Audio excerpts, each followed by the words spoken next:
ketika aliran satu dengan yang aliran yang lainnya tidak bersambung karena tadi misalkan tidak sadar bahwa itu sebenarnya adalah area aliran, akhirnya terbangun. Nah, kompensasi aliran itu tentu dia akan nyari, kalau air kan nggak bisa kita atur ya. Dia akan cari tetap kemanapun yang daerahnya lebih rendah tentunya. Nah, ketika itu ketemunya adalah bangunan lagi atau kawasan pemukiman lagi, ya akan ke situ. Begitu kurang lebih. Nah, jadi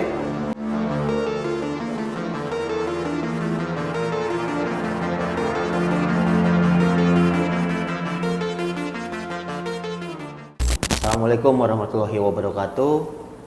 Tabipun, ya pun Tribuners, musibah banjir melanda 6 kabupaten kota di Lampung pada 17 Januari 2025 lalu. Di Bandar Lampung, BPBD setempat mencatat bahwa ada 14.000 rumah terdampak banjir. Saat ini saya sudah bersama dengan Bang Arif Rahman, dosen teknik geomatik sekaligus wakil rektor 2 Institut Teknologi Sumatera. Assalamualaikum Bang. Bang Arif ini bisa dikatakan sebagai akademisi yang banyak meneliti tentang banjir. Nah, terkait di Bandar Lampung ini sendiri Bang, banjir yang terjadi di Bandar Lampung ini melihatnya seperti apa Bang? Ya, terkait banjir yang kita sudah alami, mungkin tahun ini agak banyak begitu titik-titiknya dibandingkan dengan tahun lalu, tapi secara overall terjadinya kurang lebih berulang begitu ya. Tentunya yang pertama terhadap korban ya kita sampaikan kedukaan yang mendalam. Yang kedua terkait dengan biar respon apa nih yang paling cepat mungkin ya, respon apa yang paling cepat sekarang, tentunya kita harus siaga dulu karena kemarin kata BMKG itu masih sampai akhir bulan Februari.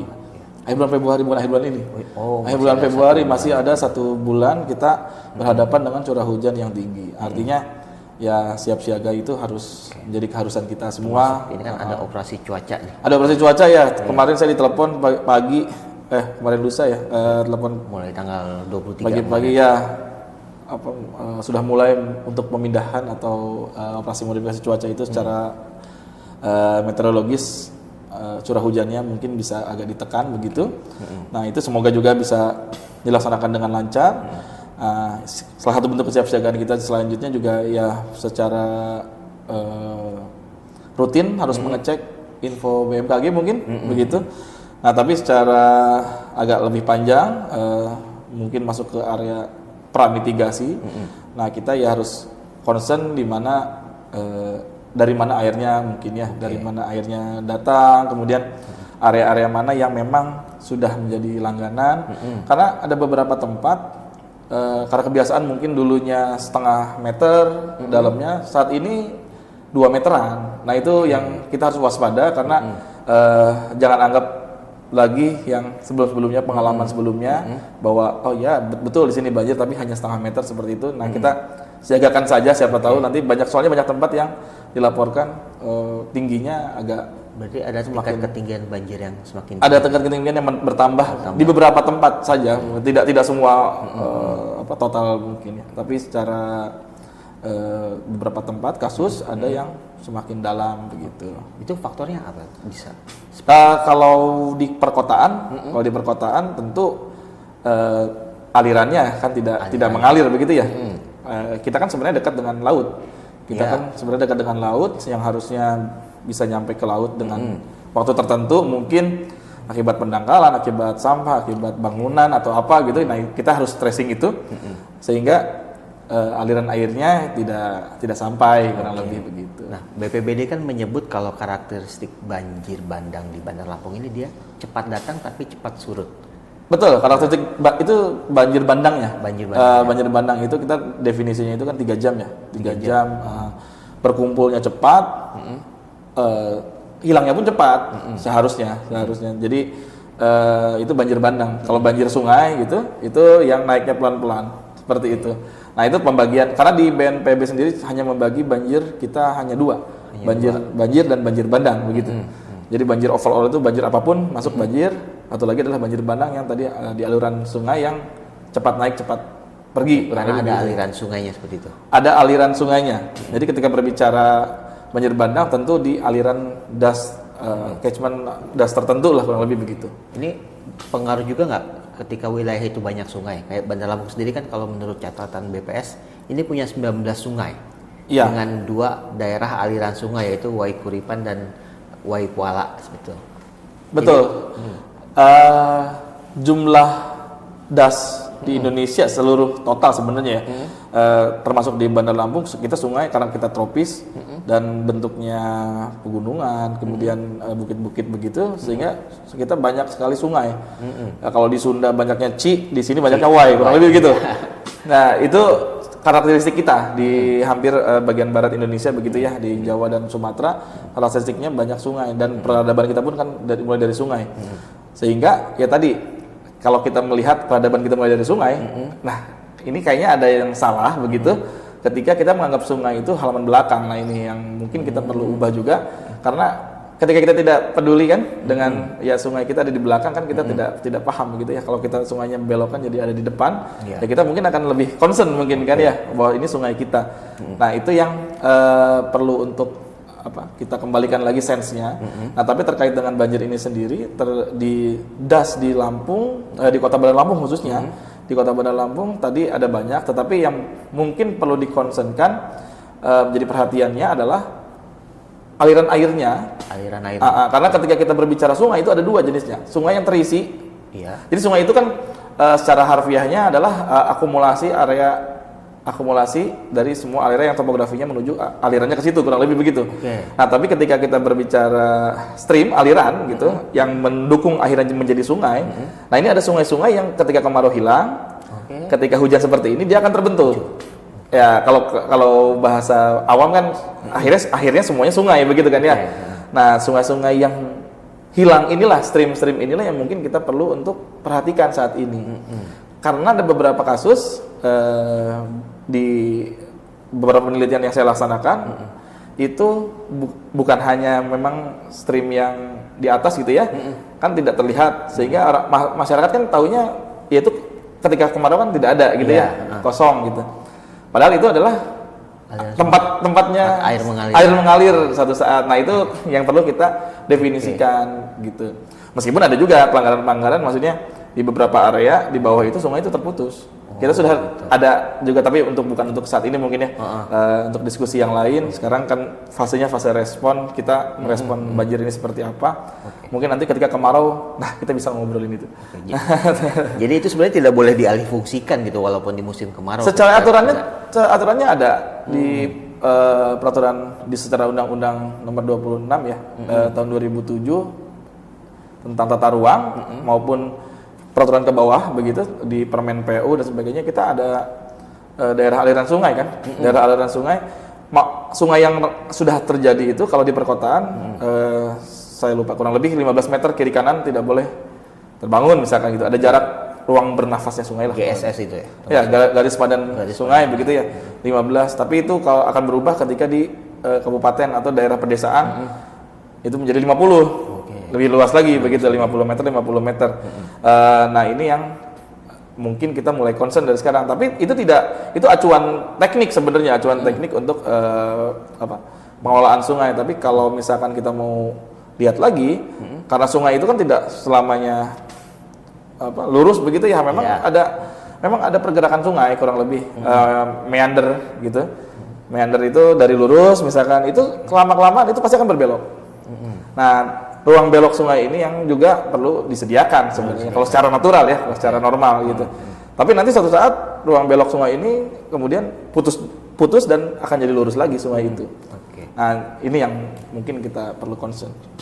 Nah, tadi bicara topografi Bandar Lampung. Topografi Bandar Lampung kan cukup unik dan tidak banyak kota seperti Bandar Lampung gitu. Jadi di wilayah pesisirnya tingkat ketinggian daratan itu sekitar 5 mdpl, sementara ketika ada beberapa daerah yang termasuk pegunungan itu bisa mencapai 700 mdpl, seperti di Kedaton sama Raja Basa. Nah, kalau kita bicara sungai kan dia bicara dari atas ke bawah. Nah, ini dengan topografi seperti ini berpengaruh nggak sih ke distribusi air ketika tinggi? Ya, jadi terkait dengan hidrologi kan ada faktor utama ya begitu. Faktor utamanya itu topografi atau ketinggiannya ini, termasuk nanti kemiringan. Kemudian ada juga jenis tanahnya. Kan satu lagi itu adalah land use-nya. Jadi ketika kita topografi yang seperti Bandar Lampung begitu, tapi kita kembali ke mungkin 700 tahun lalu apa 1000 tahun lalu lah, yang tidak ada bangunan dan sebagainya, mungkin saat itu tidak bermasalah begitu, karena aliran air dan sebagainya bisa mencari cara, ya terserah karena masih kosong, tidak ada penghuni begitu kan ya. Nah tapi kan yang jadi masalah sekarang, dari citra kita bisa lihat hasil dari land use Kota Bandar Lampung kan hampir 100% area terbangun kan gitu ya, hampir ya, ya tidak seluruhnya betul, masih ada taman dan sebagainya, tapi kalau secara kasaran kita lihat warnanya merah semua, sudah area terbangun begitu. Nah ini yang perlu untuk ditata begitu. Kenapa? Karena ketika aliran satu dengan aliran yang lainnya tidak bersambung, karena tadi misalkan tidak sadar bahwa itu sebenarnya adalah area aliran, akhirnya terbangun. Nah kompensasi aliran itu tentu dia akan nyari, kalau air kan nggak bisa kita atur ya, ya dia akan cari tetap kemanapun yang daerahnya lebih rendah tentunya. Nah ketika itu ketemunya adalah bangunan lagi atau kawasan pemukiman lagi, ya akan ke situ, begitu kurang lebih. Nah jadi dari hulu ke hilirnya nanti perlu dilaksanakan proses investigasi drainase utama begitu. Drainase utama itu sebenarnya kalau secara hidrologi sudah dibuatkan secara natural ya sungai. Sungai itu adalah drainase utama kan begitu. Tapi ya. Cukup tidak dengan keberadaan sungai sebagai saluran drainasi utama saat ini di Bandar Lampung? Ya itu alam itu menyediakan ke kita bentuk dari tampungan itu adalah sungai, yang hasil akhirnya adalah sungai begitu ya. Secara natural mereka sudah mengasih tahu kan, memberitahukan ke kita bahwa ya air ini ditampungnya di sungai itu, begitu kurang lebih. Nah tapi dengan syarat tadi land use-nya atau penggunaan lahannya kan ketika waktu itu seperti apa. Nah kalau sekarang land use-nya misalkan kita sebanyaknya udah terbangun, maka kita manusia yang perlu membuat drainase alias saluran-saluran tambahan kan begitu ya, saluran-saluran tambahan yang sebenarnya kalau kita kembalikan ke yang awalnya ya itu mengikuti alur juga sungai, karena pelimbahannya nanti kan ke arah sungai begitu ya. Berarti kalau dilihat secara umum penyebab banjir kemarin bisa dikatakan ini catchment area kita yang kurang menyerap atau ada permasalahan di aliran air yang ada. Kalau kita bentuknya yang Kota Bandar Lampung seharusnya dengan jarak yang tidak relatif jauh dengan pantai begitu. Nah ini agak menariknya, kenapa tidak bisa langsung cepat ke laut gitu mungkin ya? Atau kenapa air ini tertahan di tempat-tempat yang sekarang jadi banjir begitu kan ya kurang lebih ya? Ya tentu kalau kita berbicara resapan tadi itu faktor juga, faktor juga. Tapi meskipun misalkan kita resapannya, karena meskipun semuanya hutan, tetap 30% akan menjadi aliran air begitu. Nah dulu gitu ya, dulu ini seperti apa? Apakah tetap banjir? Kalau Jakarta meskipun semuanya hutan, di Bogor itu tetap banjir. Jadi sama aja sebenarnya. Nah kalau yang Bandar Lampung ini, yang kita perlu concern jaraknya pendek begitu terhadap laut, maka ya seharusnya kita tracing tadi itu, tracing di drainasenya. Bener nggak kita membuatnya kurang lebih gitu. Kita lebih melihat pada distribusi airnya. Distribusi airnya dan banjir itu area tampungan yang yang meskipun ada saluran saluran di situ belum tentu airnya mau ke situ, kurang lebih gitulah. Nah itu makanya yang kita harus tracing ulang itu maksudnya di situ. Jadi bukan berarti tidak ada saluran yang bukan. Ada, tapi ya kalau sudah tepat atau belum?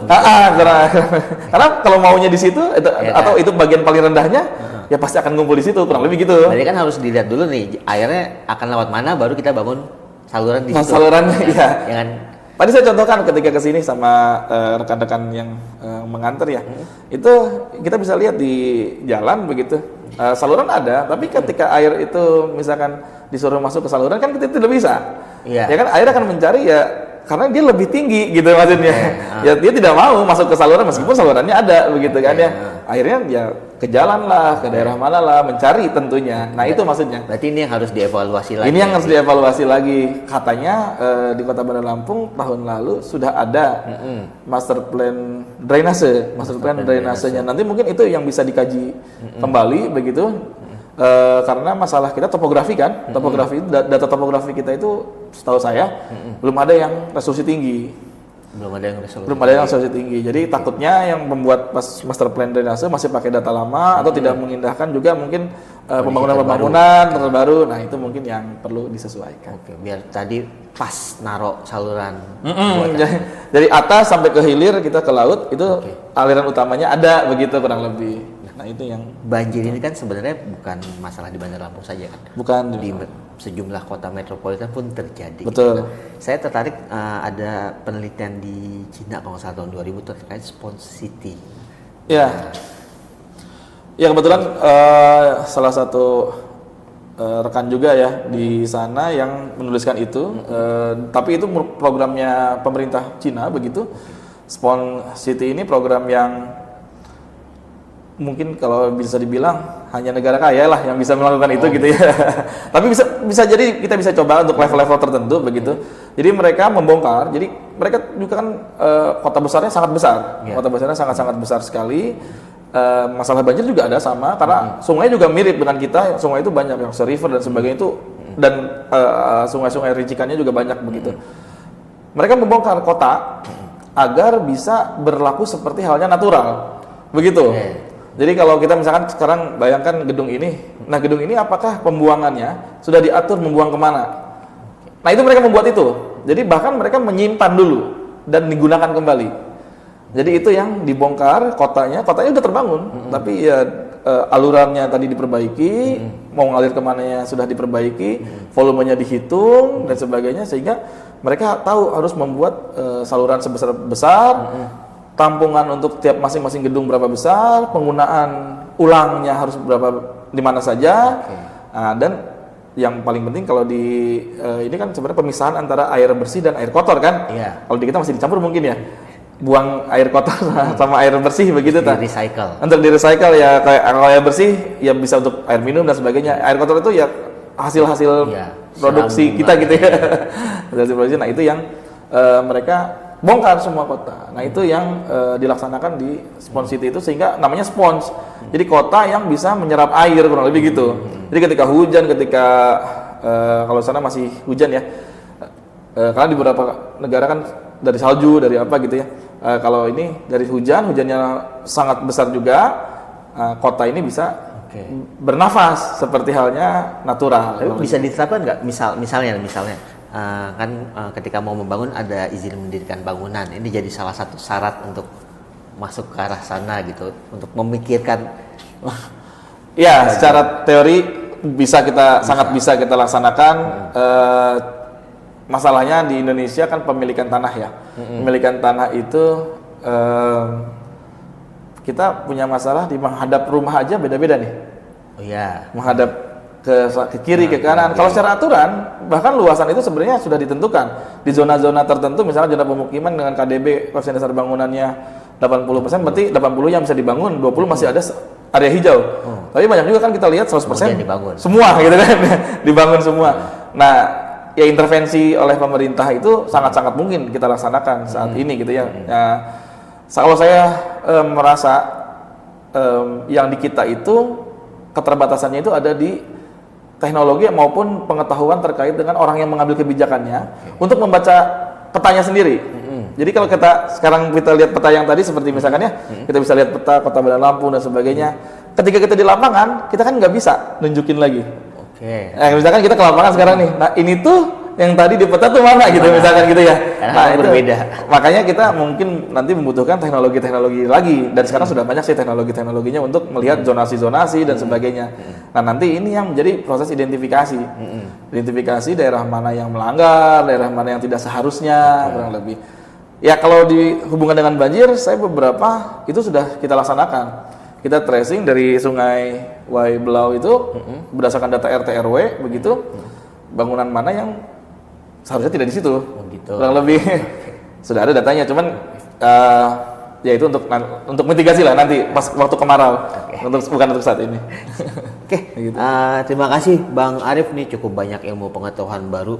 Jadi saya kira untuk masalah banjir ini kan tidak cukup peran pemerintah, tapi juga perlu peran masyarakat. dan perlu pengetahuan yang cukup juga nih karena banyak pengetahuan baru nih terkait jalur banjir segala macam tadi disampaikan oleh Bang Arif. Terima kasih banyak untuk waktunya di Tribun Lampung. Sama-sama. Tribuners, demikian bincang kita bersama dengan Bang Arif Rohman, dosen Teknik Geomatik Institut Teknologi Sumatera. Sampai jumpa lagi di podcast Tribun Lampung selanjutnya. Assalamualaikum warahmatullahi wabarakatuh. Waalaikumsalam warahmatullahi wabarakatuh.